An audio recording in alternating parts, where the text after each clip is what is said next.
भाव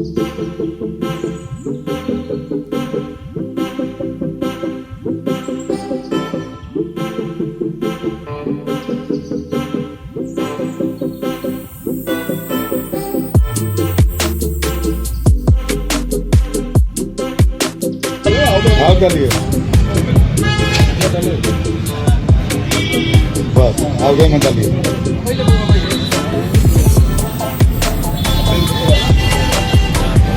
भाग गिलासवा कहाँ तक पकड़िए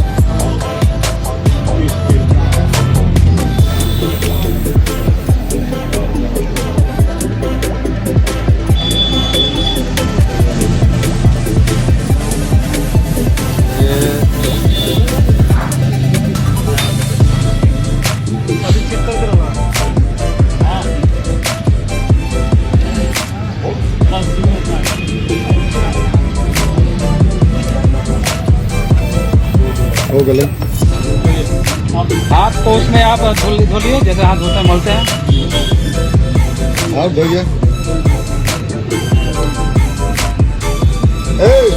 कहने गया बोतल ले आओ कपड़ा वाला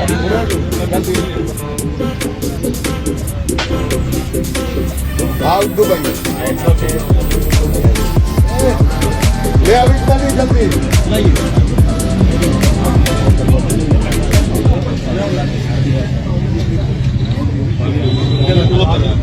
नमस्कार, मैं हूं रविंजय और आप देख रहे हैं अभिनव भारत नंबर 1। आज बिहार में प्रशासनिक भ्रष्टाचार के चलते देखिए कैसा अफरा तफरी मचा हुआ है। कहने में शर्म आ रही है कि हम लोग प्रजातंत्र में है, अपने देश की सरकार है, लेकिन जातीय भेदभाव से ज्यादा हम देख रहे हैं कि प्रशासनिक भेदभाव हो रहा है कि आम आदमी तरफ से रसूखदार जो है, जो पावरफुल है, वो लाख गुनाह कर रहे हैं, लेकिन उनके लिए कोई पूछने वाला नहीं है। वो इनके तरीकों से खुद को बचा लेते हैं, लेकिन आम आदमी, आम गरीब आदमी, दलित आदमी, गरीब गुरबा आदमी, ये लोग थाने का, कोर्ट का, कचहरी का चक्कर काटते रहते हैं, कोई सुनवाई नहीं। और इसी सिलसिले में बिहार में एक बुम हुआ है। जिस तरह अपराध का ग्राफ बढ़ता है, उसी तरह प्रशासनिक अपराध का ग्राफ बढ़ गया है। प्रशासनिक अपराध इसलिए मैं बोल रहा हूँ कि आज कहीं पर पुलिस वाले किसी को पीट रहे हैं, हर दिन की घटना है। एक और पूर्वी चंपारण की न्यूज आप देख रहे हैं कि इसमें किसी ने अवैध तरीके से जमीन किसी का कब्जा करना चाहा और वो खुद दरोगा है, फायरिंग कर दिया उसने। इसका मतलब क्या हम समझे? इसका मतलब यही है। अच्छा, इसी में अब चुनाव पड़े हैं तो विजिलेंस विभाग को थोड़ा सा छूट दिया गया है, तो एक दो करके वो भ्रष्ट अधिकारियों को धर दबोच रहे हैं, दरोगा को धर दबोचे हैं। और अभी फिलहाल बेतिया में एक आदमी जो जिला शिक्षा पदाधिकारी थे उनको पकड़ा गया है और कुछ संपत्ति बरामद हो रही है। तो ये एक घटनाक्रम को ढकने के लिए, लेकिन हकीकत ये है कि विगत 3-4 साल से बिहार में प्रशासन को, खासकर पुलिस विभाग को पूरा ढीला छोड़ दिया गया है कि भाई आप लोग जैसे कीजिए। अब लोग दबी जुबान से बोलते हैं, और मीडिया में भी बात आती है। ये ढीला इसलिए किया जाता है कि आप लोग उगाही कीजिए और पहुंचा दीजिए राजधानी में। अब ईमानदारी का पाठ पढ़ाइएगा, अनुशासन का पाठ पढ़ाइएगा और कड़ाई कीजिएगा, तो फिर राजधानी तक कैसे उसमें से परसेंटेज पहुंचेगा। अब चुनाव पड़ा तो चलो शुरू हो गया है कि विजिलेंस विभाग ने 1-2 इधर धर दबोचा, 1-2 उस जिले में धर दबोचा। लेकिन सच्चाई ये है कि नेताओं को असुरक्षा का भाव है कि भाई चुनाव बाद कुर्सी रहेगी कि नहीं रहेगी, तो लूट लो 7 पुश्त के लिए। सत्ता मिली है तो सत्ता का यही सुख है कि जो सत्ता जनित जो उनको मिलता है सुविधा, उससे ज्यादा बना लो 7 पुश्त के लिए। पता नहीं बच्चे नालायक हो जाए, पता नहीं भविष्य में क्या हो। तो इन सब असुरक्षा को देखते हुए सत्ता पक्ष के लोग पूरा खुला छूट देता है प्रशासनिक महकमे को। और इसका जीता जाता उदाहरण है कि आप ब्लॉक में जाइए, आम आदमी चप्पल घिसते हुए दिखाई देगा। आप बैंकों में जाइए, लोन लेने के लिए लोग दौड़ धूप कर रहे हैं, पैरवी का जुगत भिड़ा रहा है। लेकिन रसूखदार जो है, जो राजनेता का रिश्तेदार है, उनको घर बैठे लोन मिल जाता है, उनको घर बैठे हर तरह की सुविधा मिलती है जो केंद्र से आती है। आज इसी का जीता जागता नतीजा है कि प्रशासनिक स्तर पर खासकर पुलिस विभाग का मैं एक बार फिर से जिक्र कर रहा हूँ कि बेलगाम हो गया। किसी को गाड़ी चेकिंग के नाम पर 2 थप्पड़ दे दिए, किसी को 4 डंडे मार दिए।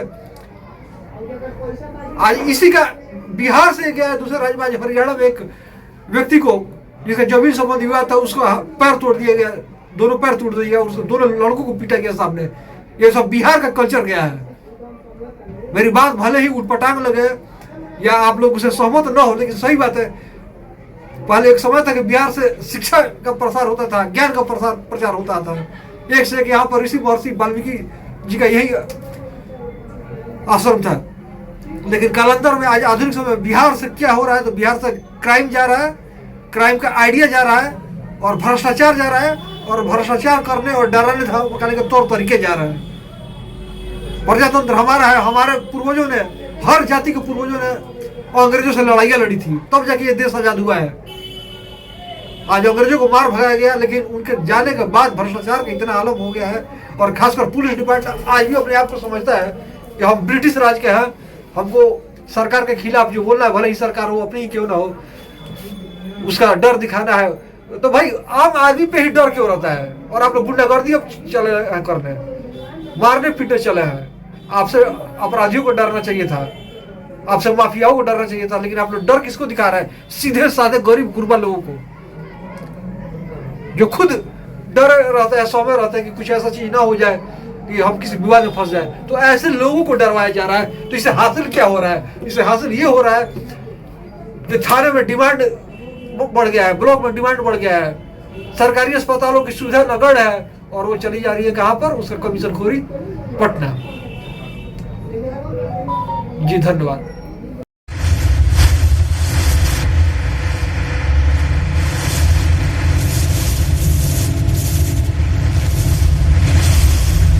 क्या आप भी चाहते हैं अपने कंप्यूटर स्किल्स को बढ़ाकर एक नई ऊंचाइयों को छूना? तो अब आइए और जुड़िए डिजिटल कंप्यूटर इंस्टीट्यूट के साथ ही हमारे ऑनलाइन और ऑफलाइन क्लासेस दोनों अवेलेबल हैं, जहां हर कोर्स है एक नया रास्ता, हर सर्टिफिकेट एक नई पहचान। हम सिखाते हैं आपको नॉट जस्ट कोर्सेज, बल्कि आपके करियर की राह भी। हमारे पास है आईटी फील्ड से जुड़ा हर कोर्स। जैसे अगर आप एक्सप्लोर करना चाहते हैं डेटा का वर्ल्ड, तो हमारे पास है डेटा एंट्री का कोर्स। साथ ही ADCA, DCA, tally, typing, PGDCA, editing course, website design, digital marketing, Android app software development and other services.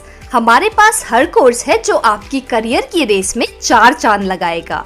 साथ ही हम training and website, apps, software development करना भी सिखाते हैं और बनाते भी हैं। तो देर किस बात की, अभी डाउनलोड करें टेक्नो कंप्यूटर एजुकेशन ऐप और शुरू करें अपने सपनों को हकीकत में बदलने का सफर।